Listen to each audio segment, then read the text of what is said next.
dengan saya Rafiq Alaihimawan, calon CDP angkatan 10 dari SMA Negeri 1 Wirosari, Kabupaten Grobogan. Kali ini saya tidak sendiri, ada Pak Agus Ahmad Sahroni yang sebagai guru matematika di SMA Negeri 1 Wirosari. Kali ini saya melakukan kegiatan yang namanya pra-observasi. Mari kita saksikan. Assalamualaikum warahmatullahi wabarakatuh. Pak Roni, bagaimana kabar hari ini Bapak? Alhamdulillah sehat. Hari ini kita akan mengadakan suatu percakapan Bapak untuk pra-observasi sebelum nanti saya amati di dalam suatu proses pembelajaran yang Bapak lakukan di dalam suatu kelas. Saya akan melakukan proses supervisi di kelas. Adapun tujuan dilakukan supervisi ya Pak Roni untuk mengetahui dan juga mengevaluasi proses pembelajaran Pak Roni yang dilakukan di kelas. Dan kenapa hari ini melakukan percakapan pra-observasi sebagai persiapan awal sebelum melakukan yang namanya pra-observasi di dalam suatu kelas. Ada beberapa pertanyaan Pak Roni yang saya ingin tanyakan, yang sampaikan. Yang pertama berkaitan dengan tujuan. Kira-kira apa tujuan pembelajaran yang Bapak ingin capai dalam berdasarkan pembelajaran nanti Pak? Nanti untuk materinya matematika ya. Untuk masuk statistika Grecia ada 3 pokok materi, yaitu memahami diagram kartesius. Tentang koordinat kartesius, siswa mampu menentukan diagram pencar, dan ketika siswa mampu menggambar diagram pencar. Untuk materi selanjutnya nanti soalnya terkait dengan statistika Grecia, itu pendataan yang dikaitkan dengan diagram pencar. Oh gitu. Nah, bagian dengan area pengembangan yang ingin Pak Roni capai atau ingin yang dilakukan untuk observasi yang baik di area pengembangan yang bagaimana Pak? Pengembangan keterampilan pengetahuan. Soalnya di sini saya memberikan materi itu nanti diskusi kelompok itu ya. Saya memberikan sedikit inti-inti materi. Setelah itu anak saya bagi kelompok harus diberi carta itu ya, lembar besar itu kertas media untuk setiap kelompok. Nanti setiap kelompok menyelesaikan permasalahan dalam bentuk soal. Setelah itu nanti setiap kelompok maju mempresentasikan. Nanti ada penilaian antar kelompok, penilaian silang berarti ya. Kelompok lain menilai kelompok lain dengan memberikan tanda bintang. Bisa mengomentari jika ada perbedaan hasil kerja kelompok satu dengan yang lain. Oke, berarti ada 2 ya Pak Roni aspeknya untuk pengetahuan sama keterampilan. Nah, untuk yang saya dengar Pak, bagaimana rencana pembelajaran yang ingin Bapak terapkan di dalam kelas? Mungkin dari strategi pembelajarannya seperti apa, model pembelajarannya atau metode pembelajarannya? Nanti ini di sini saya memakai kooperatif early learning ya, itu kerja kelompok, pembagian kelompok ya, seperti itu. Oke, berarti menggunakan kerja kelompok atau kooperatif learning ya. Jadi yang akan Bapak terapkan di dalam suatu kelas menggunakan strategi pembelajaran tadi kelompok, diskusi kelompok. Dan di situ ada yang nanti ada yang di sebelah kita diferensiasi juga diferensiasi. Dan di situ pembelajaran sosial media juga ada ya Pak. Menggunakan pembelajaran tadi secara berkelompok, nanti ada beberapa tugas dari kelompok, nanti ada medianya yang disesuaikan dengan materinya. Nah, bagaimana dengan media pembelajarannya Pak Roni menggunakan dalam kelas? Untuk media pembelajarannya itu penggambarannya gimana Pak? Media yang digunakan anak ya untuk diskusi ya, itu seperti carta. Kita membuat produk carta, hasil kerja kelompok kita tempelkan di kertas itu ya. Karena di sini kita materinya diagram pencar ini, nanti permasalahan saya berikan ke masing-masing kelompok itu ya juga terkait dengan diagram pencar. Nanti hasil kerja kelompoknya nanti dalam bentuk gambar diagram ya, diagram pencar statistika. Nanti setelah kelompok itu sudah selesai mengerjakan, ditempel masing-masing ke papan tulis. Setelah itu masing-masing kelompok mempresentasikan hasil kerja kelompok masing-masing. Setelah itu ada penilaian silang di kelompok lain yang menilai kelompok lain. Jika ada perbedaan nanti kita bisa temukan di situ. Itu diferensiasi ya anak bisa untuk produk proses di situ sudah termasuk ada. Karena anak membuat suatu produk dari permasalahan, yaitu produknya diagram pencar. Anak membuat diagram pencar sebagus mungkin ya, sebagus mungkin, semenarik mungkin tampilannya. Nah, kira-kira kapan nih Pak untuk melakukan kegiatan pembelajaran tersebut? Berarti ini penilaiannya supervisi nanti sudah diatur sama lewat PNM itu ya. PNM. Dan Untuk penjadwalan observasi kan sudah kita input lewat PNM. Oke. Nah, saya akan datang ke kelas Bapak untuk melakukan supervisi. Saya akan melihat juga mencatat hal-hal yang saya di dalam suatu kelas terjadi seperti apa. Nanti setelah Bapak lakukan kegiatan observasi atau pembelajaran di dalam kelas, kita akan percakapan terakhir ya Pak untuk percakapan pasca observasi didampingi oleh nanti pengajar praktik saya. Nah, sebelum kita akhiri Pak Roni, kira-kira apa Bapak dapatkan dari hasil percakapan pada hari ini? Mungkin mendapatkan gambaran atau media yang mungkin yang digunakan nanti Pak? Ya, dari kalau jika ada suatu kegiatan observasi, segera kita memiliki pandangan nanti bagaimana kita mau melakukan proses pembelajaran, apa yang perlu kita siapkan, media apa yang mau kita butuhkan, ya kita persiapkan di sini. Jadi sehingga nanti jika kita sudah mulai masuk ke pembelajaran prakteknya, yaitu tidak banyak memiliki kendala, harus dipersiapkan lebih dulu di pra observasi. Berarti untuk media sudah dipersiapkan terus dulu ya, seperti masuk di kelas ya. Terima kasih Pak Roni, saya memiliki satu gambaran dari percakapan yang kita lakukan hari ini. Terima kasih Pak Roni atas waktunya, sudah bersedia berbincang-bincang dengan saya. Percakapan pra observasi. Sampai ketemu kembali di dalam kegiatan observasi di kelas ya Pak Roni. Demikian dari percakapan kita hari ini antara saya dengan Pak Roni mengenai tentang kegiatan supervisi akademik untuk observasi kelas dan juga percakapan nanti yang akan dilaksanakan di pasca observasi. Saya akhiri, wassalamualaikum warahmatullahi wabarakatuh. Waalaikumsalam warahmatullahi wabarakatuh.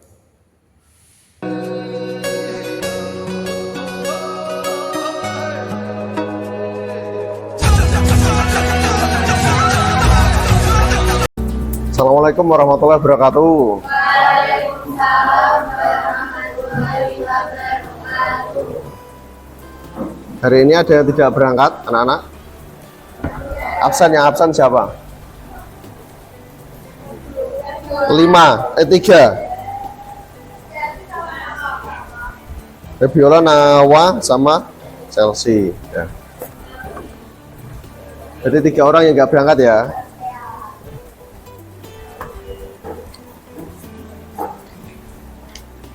Kita di sini nanti memasuki bab baru, yaitu bab 2, di mana materinya adalah statistika regresi. Ya, salah satunya nanti tentang diagram.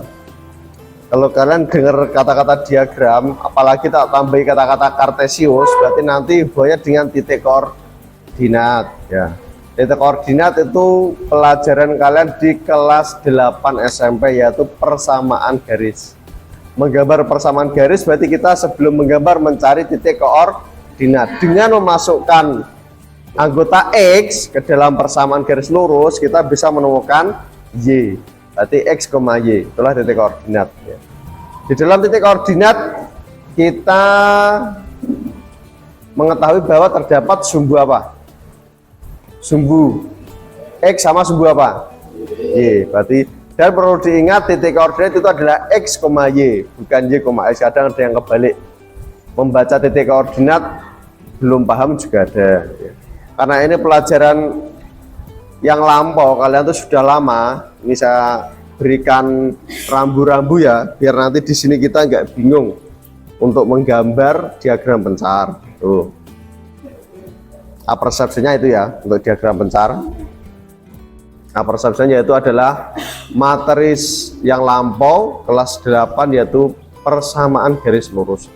Jadi diagram pencar di sini kita mau ngapain Pak? Di bab 2 ini kita nanti ada 3 pokok bahasan ya. Pertama diagram pencar, kedua persamaan regresi linier, yang ketiga analisis korelasi. Kalau kalian mendengarkan persamaan regresi linier, yang di SMP dulu persamaan garis lurus, ya hampir sama. Tapi yang membedakan di sini adalah di sini ada kata-kata diagram pencar. Oh, berarti nanti apakah koordinatnya mencar-mencar, Pak? Ya benar, koordinatnya nanti mencar-mencar. Nah, kok ada persamaan regresinya, Pak? Persamaan regresi itu adalah garis normalnya. Kita menemukan suatu garis lurus dalam diagram pencar tersebut. Buat apa garis lurusnya, Pak? Ya, seperti yang sempat kita bahas kemarin, ya, saat penutupan belajaran sebelumnya. Pernah nggak ibu kalian, bagi diri yang punya adik kecil, masih baru umur 1 tahun ya, pernah punya buku pink kan? Buku yang ibu hamil dan pasca melahirkan itu. Di situ nanti membuka saja. Di situ ada grafik per bulan. Berarti umur bayi 1 bulan, beratnya sekian, tingginya sekian. Umur bayi 2 bulan, beratnya sekian, tingginya sekian. Itu namanya adalah diagram pencar. Di mana titik koordinat yang terbentuk itu tidak membentuk garis lurus. Tapi di sini kita kok suruh mencari persamaan regresinya, Pak? Itu sebagai garis normal. Biasanya para bidan seperti ini. Kita aplikasi kehidupan sehari-hari ya, materi ini. Bu, ini anaknya alhamdulillah perkembangan umur ya, sesuai bertambahnya umur, perkembangan berat badan dan tinggi badannya sudah sesuai, yaitu patokannya garis regresi. Kalau ada di bawah ini koordinatnya, kok ini anak umurnya 5 bulan, berat badannya kok malah menurun ya, di bawah garis regresi ya. Oh, berarti ada perlu penanganan, namanya, makanya ada kata-kata apa yang kurang gizi stunting gitu ya. Itu berarti tadi tugasnya bidan desa ya untuk menangani ini. Nah, berarti harus berada di garis regresi itu ya. Terus yang ketiga, Pak, di sini tadi Pak Roni bilang materi ketiga itu analisis korelasi. Itu apa, Pak? Analisis korelasi adalah mencari betapa padat dan terpencarnya titik-titik koordinat itu. Berarti nanti kalau ada titik koordinat dari banyak data itu, kok dia berkumpul pada satu garis lurus ya, berkumpul ya, berarti memadat dia ya. Itu nanti namanya analisis korelasinya kuat ya. Silahkan untuk kelompok yang sudah dibentuk ya, 6 kelompok ini silahkan kertas ini nanti dikerjakan. Kertas ini sebagai tempat mengerjakan diskusi kalian. Untuk aktivitasnya bagaimana, Pak? Nanti saya kasih LK ini ya. Ini LK aktivitas 1, yaitu pertama menggambar saja. Ini nggak sulit ya. Makanya saya tadi bilang koordinat kartesius itu bagaimana, Pak? X, Y, sumbu X, Y. Berarti nanti ada sebuah data yang menampilkan 2 data ya. Satu berperan sebagai X, satu berperan sebagai Y. Nanti gambarlah ke dalam ini. Nanti kita namakan carta ya. Nanti satu ini dibagi 2 kelompok. Nanti setelah kalian sudah menggambar, silakan digambar semenarik mungkin. Rapi, berarti kerapian juga, ketepatan menentukan titik juga. Ojo jarak antara 1, 2, 3 kok beda, lah nggak boleh. Kalau kalian menggambar titik pakai ukuran berarti butuh penggaris. Itu salah satunya. Silakan dibuat semenarik mungkin. Nanti setelah semua selesai kita tempel di sini semua. Nanti saya tunjuk secara acak satu kelompok untuk mempresentasikan ke depan. Walaupun pekerjaannya ini sama, tapi kita lihat nanti bagaimana menilainya, Pak. Nanti setiap kelompok saya beri kesempatan untuk maju. Misalkan kelompok 1 anggotanya berapa? 6. Silakan maju untuk menilai hasil kerja kelompok lain. Berarti kamu menilai 5 kelompok lainnya. Itu ya. Setelah itu silakan kasih bintang. Kalau lah ini menurut saya kurang pas, Pak, nggak tak kasih bintang lah, nggak apa-apa. Berarti kalau nanti ini menurut saya sudah bagus, Pak, kelompok U mau ngasih bintang berapa silakan gitu ya. Nanti bintang yang terbanyak silakan kita lihat, kita review sebagai refleksi gitu ya. Silakan untuk perwakilan kelompok mengambil kertas ini. Perwakilan kelompoknya 6 kelompok ya. Berarti dibagi 2, dipotong. Dibagi 2, perwakilan kelompok ke sini. Sama tak kasih ini soalnya ini. Perwakilan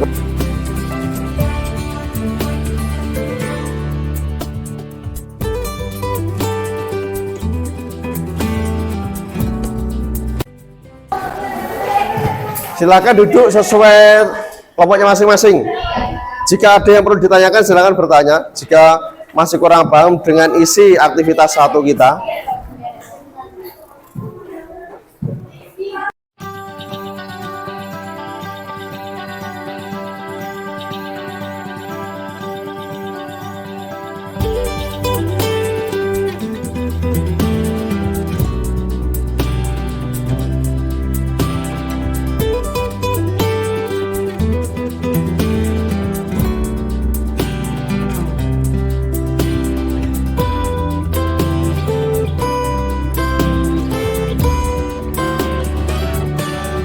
tiga situ.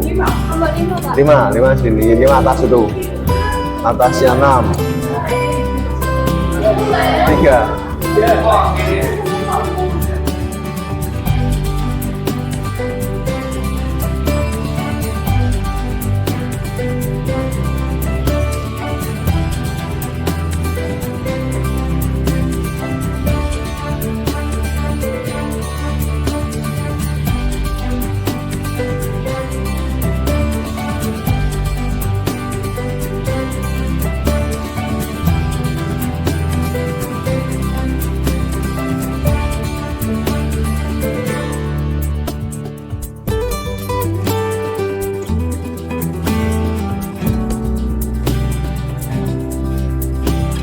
Ada kelompok 6 kelompok ya.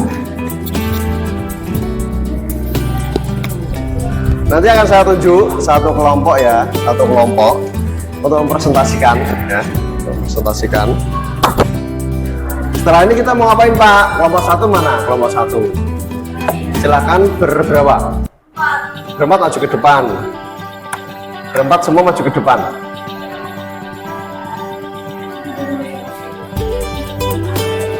Silahkan berempat semuanya. Silahkan nilai 5 kelompok lainnya dengan memberi bintang. Satu orang 1 bintang. Oh ini ternyata lebih menarik, lebih rapi. Ya gitu. Silahkan membuat bintang kecil, ditaruh di bebas yang kosong. Tapi nggak boleh nilai kelompokmu sendiri deh. Satu orang 1. Maksudnya kasih bintang. Oh saya suka ini tampilannya lebih jelas. Bintang kecil taruh sih. Makanya terserah.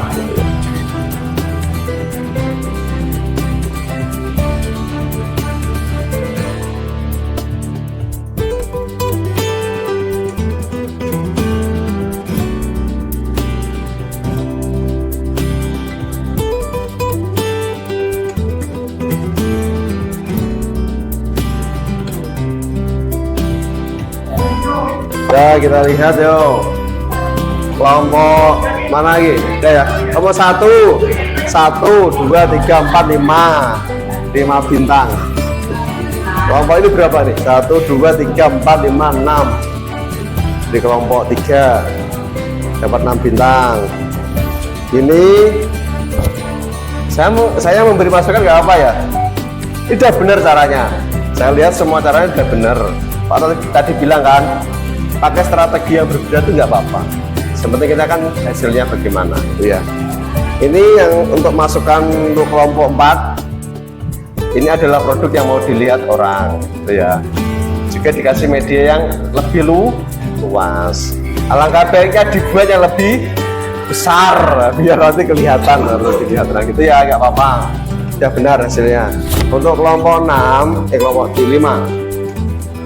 Kelompok 5 ini mungkin ya, intinya strateginya kita tanpa ada garis, tanpa ada kotak, menentukan titik. Berarti dia tuh, berarti tim ini analisis apa itu intuisinya tajam, langsung kelihatan tuh. Nah, ini. Tapi benar ini posisinya ada. Nomor kelompok 6 dapat 4 bintang. Ini hampir sama dengan cara dengan kelompok 5. Dan semua tidak ada masalah, ya. Aplaus untuk kelompok berapa nih? 3, tepuk tangan. Nah. Untuk yang presentasi tadi cara buatnya bagaimana, kita menentukan sumbu X-nya sebagai apa, sumbu Y sebagai apa. Silakan nanti presentasikan 2 menit saja, gitu ya. Untuk yang kelompok presentasi tadi nggak berangkat siap berapa anak? 3, sesuai dengan kode alam kelompok 3 silakan untuk maju.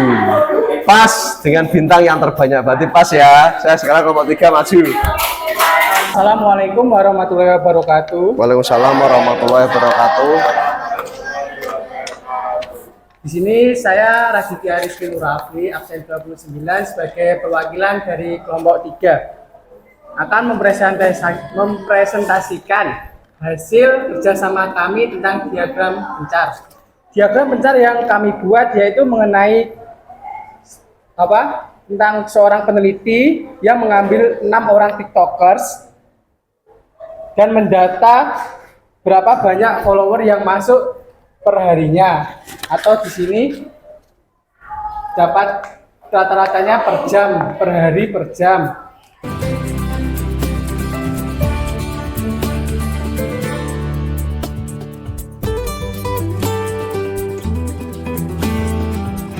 Yang lebih bagus ya. Semua di sini sudah benar saya lihat. Berarti referensi kita adalah dari materi ini, diagram pencar adalah diagram yang menyajikan sebuah data ya, data dalam kehidupan sehari-hari, misalkan seperti ini di dunia TikTok, nanti ada di dunia bisnis perdagangan ya, ada di dunia kesehatan gitu, atau dunia pendidikan juga ada. Itu melibatkan diagram pencar. Nah, diagram pencar di sini kita baru menggambar saja ya, menggambarkan dua data yang saling berkaitan, yaitu data X dan data Y. Di sini diagram pencar nanti kelanjutannya seperti apa Pak? Kelanjutannya diagram pencar adalah mencari persamaan regresi linear. Apa itu? Garis normal. Sekarang tanya, di sini kalian kalau persamaan garis lurus kan konstan ya, X-nya naik, Y-nya juga naik. Kalau diagram pencar tidak. Bisa saja X-nya naik, tapi Y-nya menurun, gitu ya. Sesuai realita keadaan di lapangan, misalkan gitu. Seperti ini yang disajikan teman-teman kalian dari 6 kelompok tadi. Itu namanya diagram pencar. Nanti kita di pertemuan selanjutnya akan membahas tentang garis lurus, itu persamaan regresi. Berarti di dalam diagram pencar terdapat garis lurus atau garis normalnya. Kalau ternyata semakin tambah waktunya, kok dia semakin sedikit, ada apa ini? Berarti ini dalam perusahaan, wah ini nggak sehat ini pendapatannya. Paham ya? Loh kok di atas garis normal? Wah berarti pendapatan kita jauh lebih bagus dari yang normal atau yang standar. Oh berarti baik. Nah, berarti nanti kita membuat garis normal adalah membantu terkait kenaikan dan penurunan suatu data statistika, entah itu bisnis, entah itu dunia kesehatan, entah itu dunia pendidikan atau apa. Itu nanti terkait bab seperti itu, terkait diagram pencar ini. Sampai sini ditanyakan, berarti ini adalah materi yang mengingatkan kalian kembali pada materi kelas 8, yaitu koordinat kartesius. Sudah, untuk materi selanjutnya sudah saya sampaikan tadi, persamaan garis lurus. Cara mencarinya gimana Pak? Kita bahas pertemuan selanjutnya. Dan terima kasih. Cukup pembelajaran kita pada siang hari ini, semoga bermanfaat dan menjadi kedepannya kalian menjadi lebih baik, khususnya di pembelajaran matematika. Dan terima kasih ya. Assalamualaikum warahmatullahi wabarakatuh. Waalaikumsalam warahmatullahi wabarakatuh.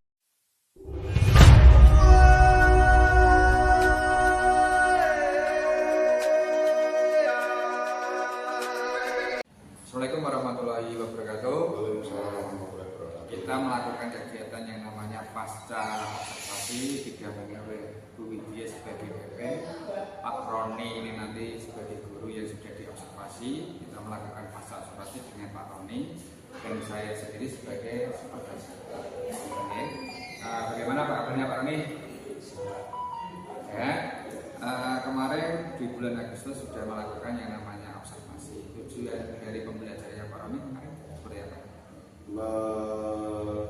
Tentang materinya kan diagram itu statistika regresi ya. Pertama tentang diagram pencar, itu anak tujuannya apa untuk bisa membuat diagram pencar. Karena diagram pencar itu materinya agak berbeda dengan diagram semasa dia anak-anak itu masih SMP atau kelas 10 agak beda, makanya ada penekanan khusus. Jadi untuk tujuannya belajar adalah untuk anak bisa membuat diagram pencar. Dari dari pembelajaran Pak Roni di kelas 11 kemarin, mungkin strategi apa ya Pak Roni diterapkan untuk materi itu? Ya, kemarin saya memakai kooperatif learning ya tentang diskusi kelompok, tapi di sini di mana diskusi kelompoknya saya beri suatu permasalahan tentang materi itu. Setelahnya diskusi presentasinya kita memakai carta ya, kita membuat presentasi di satu kertas putih gitu ya. Nanti MB-nya itu ditempel di papan tulis.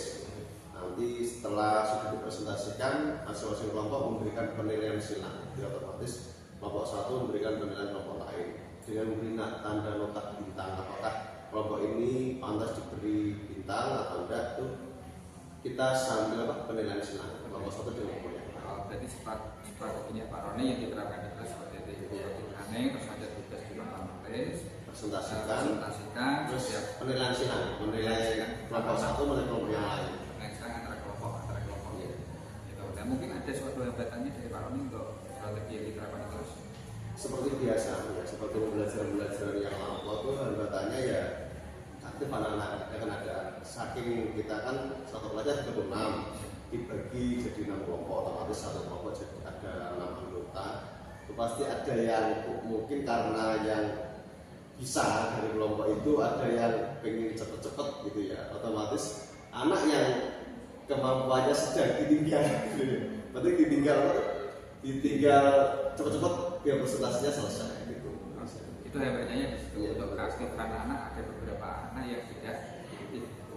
Mungkin ada rencana untuk mensiasati biar anak itu aktif semua. Mungkin Pak Roni mulai memiliki suatu rencana kedepannya itu mungkin dari saya akan lebih sering berputar untuk memotivasi anak-anak yang mungkin apakah ada kesulitan seperti itu, apakah kamu kenapa kok kesusahan dalam materi ini, bagaimana yang susah seperti apa, nanti mungkin bisa saya beri rangsangan bantuan dari kelompok itu biar sebenarnya itu tampil rata itu Pak, tidak hanya beberapa yang mendominasi dari kelompok. Jadi guru kooperatif selalu berkeliling ya untuk memeriksa sistem kelompoknya untuk anak itu biar keadaan aktif biar Semua aktif. Dan untuk rencana dari Pak Roni tersebut kapan untuk dilaksanakan seperti ini? Setelah observasi itu memiliki suatu tantangan seperti itu mungkin apa? Dengan strategi yang sama dan mungkin ada sedikit nanti perubahan dalam isi LKPD-nya nanti ya secepat mungkin karena ini kan materinya masih materi yang sama. Berarti secepat mungkin untuk membenahi kurikulum itu mungkin ada perbedaan dari materi yang lain tetap dibenahi. Nah untuk refleksi kali ini setelah melakukan observasi Pak Roni memiliki suatu apa untuk pembelajaran yang sudah saya observasi sebagai Untuk saya kerja untuk pembelajaran ini refleksi atau refleksi ya. Kita tetap bagaimanapun modul pembelajaran kita pasti akan selalu menemukan kekurangan pada anak dan kekurangan itu mungkin juga dari kita. Saya kedepannya akan menjadi mencari ide-ide yang baru lah untuk menangani masalah-masalah itu. Semoga apa yang saya lakukan nanti bisa menjadikan kekurangan yang baru dari saya sendiri sebenarnya. Jadi refleksinya seperti mencari suatu metode yang baru, solusi yang baru sesuai dengan materi yang Bapak Roni ingin sampaikan terhadap anak biar anak itu tertarik pembelajaran matematika. Itu Pak Roni nanti secepatnya semoga rencana dari Pak Roni berhasil dijalankan dan beberapa kekurangan yang ada di Pak Roni itu nanti bisa dibenahi secepat mungkin dan menambah suatu pembelajaran yang menarik kepada mahasiswa dia tertarik untuk matematika dan anak tersebut dia memahami materi-materi yang disampaikan oleh itu Pak Roni. Terima kasih Pak Roni atas waktunya. Terima kasih. Selamat pagi ya. Itu dari masa observasi yang saya lakukan oleh Pak